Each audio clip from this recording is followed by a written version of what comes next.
ইতিহাস সাক্ষী ইরান কখনো মাথা নত করেনি, করবেও না। বহু বছর ধরে এই জাতি সংগ্রাম করেছে, রক্ত দিয়েছে, কিন্তু স্বাধীনতার প্রশ্নে এক ইঞ্চিও পিছু হটেনি। এবারে নওরোজে প্রেসিডেন্ট মাসুদ পেজেশকিয়ান এক নতুন বার্তা দিলেন, একটি শক্তিশালী, স্বাধীন ও উন্নত ইরান গড়ার প্রতিশ্রুতি। তিনি জানালেন, দেশের মানুষই ইরানের উজ্জ্বল ভবিষ্যৎ গড়ে তুলবে, গৌরবের সঙ্গে ধরে রাখবে স্বাধীনতার পতাকা। কিন্তু এই স্বাধীনতার পথে সবচেয়ে বড় বাধা কে? সেই পুরনো শত্রু, বিশ্ব মোড়ল যুদ্ধবাজ আমেরিকা। যেখানে আমেরিকার পা পড়ে সেখানে রক্ত ঝরে, মানুষ শরণার্থী হয়, অর্থনীতি ধ্বংস হয়ে যায়। ইরাক, সিরিয়া, আফগানিস্তান এগুলো কি আমরা ভুলে গেছি? এবারে মার্কিনীদের লক্ষ্য ইরান। মার্কিন যুক্তরাষ্ট্র ইরানের বিরুদ্ধে নিষেধাজ্ঞা, ষড়যন্ত্র, যুদ্ধের পরিস্থিতি তৈরি করার কম চেষ্টা করেনি, কিন্তু ইরান কখনো মাথা নত করেনি। প্রেসিডেন্ট পেজেশকিয়ান স্পষ্ট বলেছেন, আমরা আমাদের ভাগ্য নিজেরাই করব, আমেরিকার দাসত্ব করব না। আমেরিকা চায় ইরান দুর্বল হোক, কিন্তু তারা জানে না ইরান কোনো সাধারণ দেশ নয়। ইরান এক সাহসী জাতি, এক অপ্রতিরোধ শক্তি। আজ ইরান নিজের শক্তিতে এগিয়ে চলেছে। জনগণের ঐক্য, দেশের শক্তিশালী নেতৃত্ব এবং বিশ্ব রাজনীতিতে ইরানের দৃঢ় অবস্থান, যা আমেরিকাকে ভয় পাইয়ে দিচ্ছে। পেজেশকিয়ান বলেন, অর্থনীতি, শিক্ষা, স্বাস্থ্য, বিজ্ঞান সব দিক থেকেই ইরান করবে। আমেরিকার নিষেধাজ্ঞা আমাদের দমাতে পারবে না। এখন সময় এক হওয়ার সময় এসেছে, বিশ্বকে দেখিয়ে দেয়ার ইরান কখনো হারে না। আমেরিকা আমাদের পথ রুখতে পারবে না। আমেরিকা যত ষড়যন্ত্রই করুক, জয় হবে ইরানের, জয় হবে জনগণের।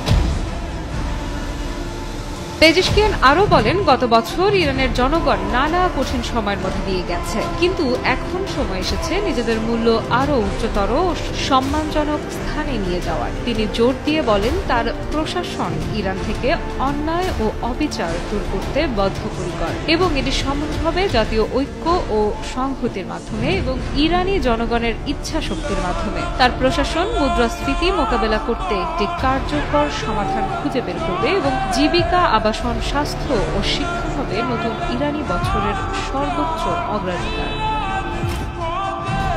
জাতীয় ঐক্যের গুরুত্ব ও বৈদেশিক সম্পর্ক নিয়ে প্রেসিডেন্ট পেজেশকিয়ান বলেন, জাতীয় ঐক্যের মাধ্যমে ইরান এমন একটি শক্তিশালী ক্ষমতায় পরিণত হতে পারে যা যে কোনো কঠিন পরিস্থিতি মোকাবেলা করতে সক্ষম। তিনি আরও বলেন, তার প্রশাসনের সবচেয়ে গুরুত্বপূর্ণ অগ্রাধিকার হচ্ছে বিনিয়োগ বৃদ্ধি এবং ব্যক্তিগত খাতকে উৎসাহিত করা। ব্যক্তিগত খাতের সক্রিয় অংশগ্রহণ উৎপাদন ও কর্মসংস্থান বৃদ্ধি করবে, যা জনগণের জীবনযাত্রার মান উন্নয়ন করবে। তিনি আরও বলেন, ইরানের সর্বোচ্চ নেতা আয়াতুল্লাহ আলী খামেনি সবসময় অর্থনীতিতে জনগণ ও ব্যক্তিগত খাতের সক্রিয় অংশগ্রহণের পক্ষে ছিলেন এবং নতুন ইরানি বছরে এই বিষয়টিকে বিশেষভাবে গুরুত্ব দিয়েছেন। তিনি আরও জোর দিয়ে বলেন, তার প্রশাসন প্রতিবেশী দেশগুলোর সঙ্গে সুস্থ সম্পর্ক বজায় রাখা এবং বিশ্বব্যাপী শান্তি, ভ্রাতৃত্ব ও মানবতার প্রচার করাকে অগ্রাধিকার দেবে।